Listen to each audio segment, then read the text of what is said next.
बिस्मिल्लाहिर्रहमानिर्रहीम। Welcome to the channel Najat travels and tourism Italy. मैं लेकर आई हूँ एक लेटेस्ट अपडेट इन्फॉर्मेशन जो कि आइसलैंड से मुतालिक है। जी हाँ, आइसलैंड यूरोप का एक कंट्री है। उसके बारे में आपको इन्फॉर्मेशन देने जा रही हूँ कि हम वहाँ पर कैसे वीज़ा फ्री एंट्री हासिल कर सकते हैं। उसका तरीक़ाकार इंतहाई सादा और आसान है। तो जो लोग हमारे इस चैनल पर नए हैं, मेरी उनसे गुजारिश है कि प्लीज़ हमारा channel Najat travels and tourism Italy लाजमी सब्सक्राइब करें। हमारे इस वीडियो को लाजमी एंड तक देखें और अपने फ्रेंड्स तक शेयर करें। तो दोस्तों, आइसलैंड की बात करते हैं। आइसलैंड यूरोप का एक ऐसा कंट्री है जहाँ पर सेटलमेंट के चांसेस काफ़ी ज़्यादा हैं। और इसका जो सेटलमेंट है उसको कैसे हासिल करते हैं, जो लोग आइसलैंड विज़िट के लिए जाना चाहते हैं, एज अ टूरिस्ट जाना चाहते हैं, वहाँ वो इजीली जाकर वहाँ पर शॉर्ट वीज़ा जो कि 90 डेज़ का होता है, उनको वहाँ विज़िट 90 डेज़ के लिए अप्लाई करना होगा। यानी 90 डेज़ का शॉर्ट टर्म वीज़ा, जिसको आप आसान ज़ुबान में 90 डेज़ का जो है विज़िट वीज़ा भी कहते हैं, वो आप अप्लाई करें। उन 90 डेज़ के अंदर अंदर आप आइसलैंड में रहकर अपने लिए जॉब तलाश करें, अपने लिए वर्क परमिट हासिल करें और जब आप वर्क परमिट हासिल कर लेंगे तो आप वहाँ पर मुकम्मल तौर पर पीआर के लिए अप्लाई कर सकते हैं। पाकिस्तान, इंडिया, बांग्लादेश, नेपाल, श्रीलंका, इन कंट्रीज़ से जो है वो आइसलैंड के लिए अप्लाई करना इंतहाई आसान और सादा है। पाकिस्तान और इंडिया में आइसलैंड की कोई जो है वो एम्बेसी नहीं है। जो भी वीज़ा प्रोसेस के सारे मामलात हैं वो वीएफएक्स ग्लोबल सर्विसेज के ज़रिए डेनिश रॉयल एम्बेसी जो है वो उसको डील करती है।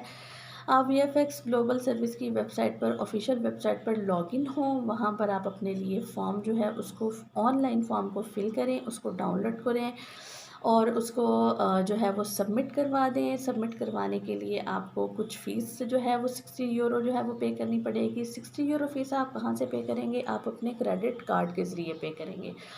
क्रेडिट कार्ड के ज़रिए आप अपनी फ़ीस पे करने के बाद आप इसका एक प्रिंट आउट अपने पास निकलवा कर रख लें। आप अपने पास प्रिंट निकलवा कर रख लें और उसके बाद बाकी सारे डॉक्यूमेंट्स उसके साथ लगाकर किसी भी वीज़ा सेंटर पर वीएफएक्स ग्लोबल सर्विस के थ्रू आप अपनी अपॉइंटमेंट लें। वीज़ा सेंटर जाने के बाद वहाँ पर आप अपने तमाम बायोमेट्रिक्स देंगे और उसके बाद आप अपने डॉक्यूमेंटेशन के साथ तमाम जो है वो एप्लीकेशन और तमाम डॉक्यूमेंट्स आप वहाँ पर सबमिट करवाएंगे। इसके लिए आपको किन किन डॉक्यूमेंट्स की ज़रूरत होती है, उसमें एक वैलिड पासपोर्ट है आपके पास, बैंक स्टेटमेंट है, आपके पास जॉब या आपकी जो जॉब है वहाँ से आपने अगर लीव ली है तो लीव लेटर होना चाहिए, बिज़नेस है तो उसकी बाकायदा रजिस्ट्रेशन सर्टिफिकेट आपके पास होना चाहिए। इसके अलावा जो है रिटर्न टिकट होनी चाहिए, हेल्थ इंश्योरेंस होना चाहिए। इसके अलावा आपके पास वो तमाम डॉक्यूमेंट्स होने चाहिए जिससे ये साबित हो कि आपकी अपने मुल्क के साथ टॉयज़ काफ़ी स्ट्रॉन्ग हैं। यानी अगर आप पाकिस्तान से जा रहे हैं, इंडिया, नेपाल, श्रीलंका से जा रहे हैं, तो आपके पास ऐसे डॉक्यूमेंट्स होने चाहिए जिनसे ये साबित हो कि आप आइसलैंड जाने के बाद वापस अपने कंट्री में आएँगे। ऐसे डॉक्यूमेंट कौन से हो सकते हैं? इसमें एक मैरिज सर्टिफिकेट आप काउंट कर सकते हैं, एफआरसी काउंट कर सकते हैं, अपने मकान या जायदाद के पेपर वगैरह। इसके अलावा आप वीएफएक्स ग्लोबल सर्विसेज की वेबसाइट को खोलें, उनसे वहाँ पे अपना ईमेल लें, उनका फ़ोन नंबर लें, आप खुद भी उनसे रब्ता कर कर आप ये सारी चीज़ें उनसे मालूम कर सकते हैं। आइसलैंड कई तरह के पेपर्स वर्क परमिट्स जारी करता है। हर कैटेगरी के लिए रिक्वायरमेंट्स भी मुख्तलिफ होती हैं। जनरली वर्क परमिट और रिहाइश के लिए अप्लाई करने के लिए एप्लीकेंट्स का आइसलैंड में पर्सनली मौजूद होना ज़रूरी है।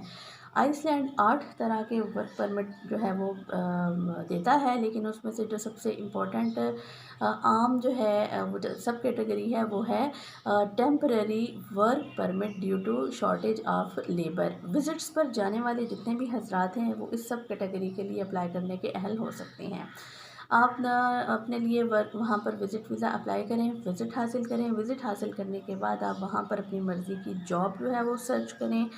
वह जो जॉब है देने वाला है, एम्प्लॉयर है आपका, उससे आप वर्क कॉन्ट्रैक्ट हासिल करें। जब आप वर्क कॉन्ट्रैक्ट हासिल कर लेंगे तो आप वर्क परमिट और रेजिडेंसी के लिए भी अप्लाई कर सकते हैं। इसके अप्लाई करने के लिए कुछ कंडीशंस जो हैं वो आपको फुलफ़िल करना पड़ेंगी, आपको उनके ऊपर पूरा उतरना पड़ेगा। वो कंडीशंस हैं, एक तो आपकी उम्र 18 साल से ज़्यादा होनी चाहिए। उसके बाद आपके पास इनफ फंड्स होने चाहिए कि जितना अरसा आप वहाँ आइसलैंड में रहेंगे आप अपना खर्चा उठा सकते हैं। वैलिड हेल्थ इंश्योरेंस होनी चाहिए, ट्रैवल इंश्योरेंस होनी चाहिए। इसके अलावा आपके पास वर्क कॉन्ट्रैक्ट होना चाहिए, पुलिस करेक्टर सर्टिफिकेट होने चाहिए और इसके साथ साथ आपके पास तालीम और तजर्बे के तमाम पेपर्स जो हैं वो होना ज़रूरी हैं। आइसलैंड एक बहुत ही खूबसूरत कंट्री है, बहुत ही छोटा सा कंट्री है, 3.5 लाख इसकी आबादी है और यहाँ पर लेबर की हमेशा कमी रहती है। लोगों को जॉब के लिए बाहर से लोगों को बुलाना पड़ता है। जो लोग टूरिस्ट बनकर जाते हैं वो वहाँ पर जॉब हासिल कर लेते हैं। जॉब हासिल करने के बाद वर्क परमिट और रेजिडेंसी के लिए अप्लाई करना आसान है। कंडीशंस मैं आपको पहले ही बता चुकी हूँ। तो दोस्तों, आइसलैंड एक ऐसा कंट्री है जो आपकी नेक्स्ट विज़िट डेस्टिनेशन भी बन सकता है और आपके लिए यूरोप जाने का रास्ता भी बन सकता है। उम्मीद करती हूँ कि आपको हमारी ये वीडियो इन्फॉर्मेटिव वीडियो अच्छी लगी होगी। हमारे channel Najat travel and tourism Italy को लाजमी सब्सक्राइब करें। नए आने वाले हज़रात से गुजारिश है हमारी इस वीडियो को लाजमी लाइक करें और अपने दूसरे फ्रेंड्स तक शेयर करें। अगली आने वाली वीडियो तक मैं आप सबसे इजाज़त चाहती हूँ। तब तक के लिए मुझे दीजिए इजाज़त। अल्लाह हाफ़िज़।